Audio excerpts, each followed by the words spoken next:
of taking a person who has 104 fever and giving them the medicine that they have 102 fever. Kids who have 102 fever don't act the way the kids who have 104 fever act.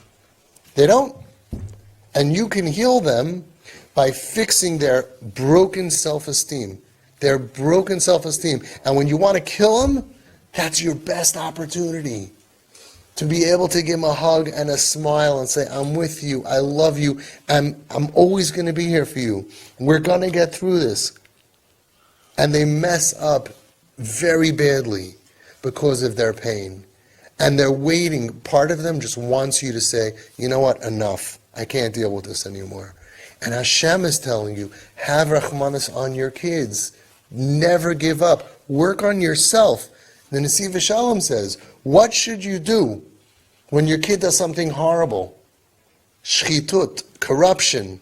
You catch him, whatever the example that you want to give. You all unfortunately know them.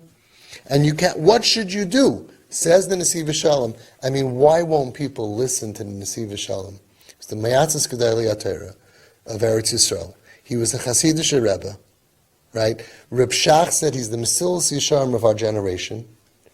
And on top of all of that, he was a Rebbe in Lubavitch. So you're all stuck. Okay? And he was a master mechanic who rebuilt Yiddishkeit after the Holocaust. And he says, what should you do when you see your child do something big averis? Kikatan, kigadol. Muchrachim lishloit beruach. What does everybody say? You have to get a hold of the kid. Teach consequences. He says, no. Muchrachim lishloit beruach. Get a hold of yourself. Get a hold of your ruach, of your own spirit. And then what? Muchrachim lishloit beruach. Ula'ayrer a love, and awaken towards this kid. This one who you're all upset about. Ahava v'chemla b'li gvul. Love and mercy without any gvul, any limit. Unlimited mercy. Have a picture, go into your room. You're upset, you're angry, he messed up, he did a big sin, he did something dysfunctional and terrible, right? Go into your room, have a picture of him, that picture we're holding the siddur by the Chumash party. Have a picture of the bar mitzvah, the bas mitzvah. Have that family picture, that cute picture, and look at him.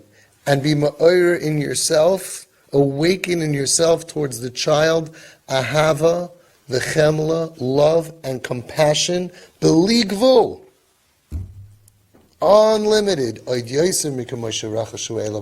even more than you felt to him until now. That's the medicine.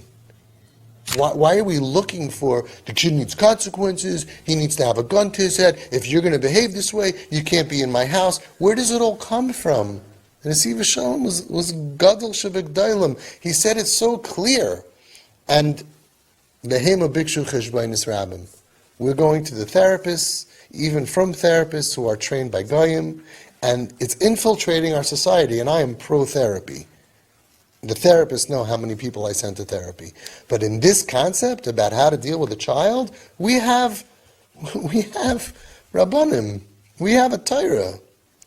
Right? This is an opportunity. Muchrachim lishloit beruach. And you're going to say, hang on, how does that help my kid? Exactly. Right? I caught my kid on Pesach. Imagine this happened. True story. Right? Ding dong. Right? Pizza delivery. In the middle of the Seder. Middle of the Seder. And they said, oh, I'm sorry, you have the wrong address. They said, no, there's no Chaim here? There's no Chaim? Chaim, you have pizza delivery. Right? You want to go crazy. You want to muchrachim lishloit beruach, get a hold of yourself. La'oira elav ahava v'chemla b'li gvul. How does it help your kid? So Nesiv Shalom understood something that we don't understand. That's the only thing and the maximum that you need to do to save your kid. He doesn't need a mussar shmooze, and he doesn't need intellectual knowledge to understand why he's a stupid head, and that he's messing up the family, and that people aren't going to get married because of you, and you are the greatest disaster to happen to our family since the Holocaust. And even though, when you remember, you're named after Zaidi, and he almost died for Shabbos, and this is what you're doing, and guilt. Nesiv Shalom says none of that. You see your child sin, in corruption, kikata and kigadol, big or small, awaken love in your heart. Because that's what they're missing, and they feel it. Kamayim hapanim lepanim, kein lev ha'adam la'adam. And you should go back to the people who told you differently and sue them. You should sue them and say, you destroyed my kid. Why didn't you tell me what the Nesiv Shalom said? Why did you have to tell me what Professor Yakum whatever guy said in school? Why are we applying behavioral tools on Yiddish Kinderlich that come from the Goyim? And I have the greatest respect. I work together with therapists. And in every other subject, if you need help, go to therapy. I send tons of kids also. But in the parent-child relationship, we just came up today in Klal Yisrael. We have no rabbanim.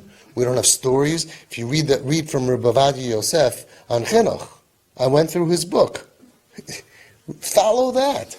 Follow Reb Shach. Follow Reb Steinman. Follow Lubavitcher Rebbe. I don't care who you follow, right? Loi Alman Yisrael. We're not just like, I don't know what to do. I don't know what to do. My kid is not listening to me. So, okay, you go to a therapist, whatever he says is okay. No, what do you mean take a chinuch book? They work better on our kids. Because our kids have a chelik, a lekam, mimal, mamish. It's a real deal. It's not a joke. We really believe that. And they respond to love. And we wouldn't have kids with broken self-esteem. And we wouldn't cause damage to kids with already broken self-esteem. We wouldn't have, God, with Hashem's help, the suicides that we have, for sure not that limit. That just today there was a girl, 16-year-old, who killed herself. It's mamish, heartbreaking. And just, we would have less of that. I can't say 100% or 90%, but we wouldn't have so many kids homeless and feeling bad. We have kids who, forget about, like a father told me, yeah, he said he swallowed a bottle of pills, but I checked, he only took one pill. He's full of it. He's manipulating us. Do you think your son is really happy? I mean, he's very far from normal and happy. Does he have to really be dead? Isn't it enough that he's at that stage that he has to talk about death? Right? He's manipulating. It's like looking at the problem in such a terrible way. Like, oh, he's so busy that the kid's manipulating me, instead of realizing that a kid who would manipulate his parents by saying I'm suicidal is a very sick child, right? So those are the three ways that you can look at it. The first way, let's chazer over. The first way is that you can, what was the first way, anybody remember? Don't say anything, because he's not listening anyway, and you're creating so much damage, so at least don't damage the kid for 3 years. Okay? The second way is protect the nefesh of the yeled, and then say something the next day or in 2 days if you think that he's going to listen. And when they come, they might listen. And when you talk about the future, they might listen. Fine. The third way is to realize I can make a tikkun in his nefesh. This is an opportunity. And by boosting it, they make less mistakes. People who feel good about themselves don't do such stupid things. We had kids who, before parents came here, that same kid, mamish, put himself in danger by going in between apartment buildings on a very high floor, on a piece of wood, climbing. I mean, mamish, because what's the worst that'll happen? They won't do it 10 feet up because they might live, right? But if it's 80 feet up, what's the worst that'll happen? Our kids don't speed 76. They speed 120.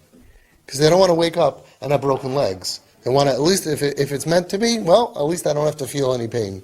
They go on a motorcycle, 160 miles an hour. How fast? 130, right? Why? Because at least, you tell them how dangerous it is. So 90, I might survive and end up in a wheelchair. That, for sure, is not for me. But if it's 130, 140, at least I'll just be, So that's what we have to think about. That's what we have to think about. We'll have less of those people who are happy and have parents who just light up.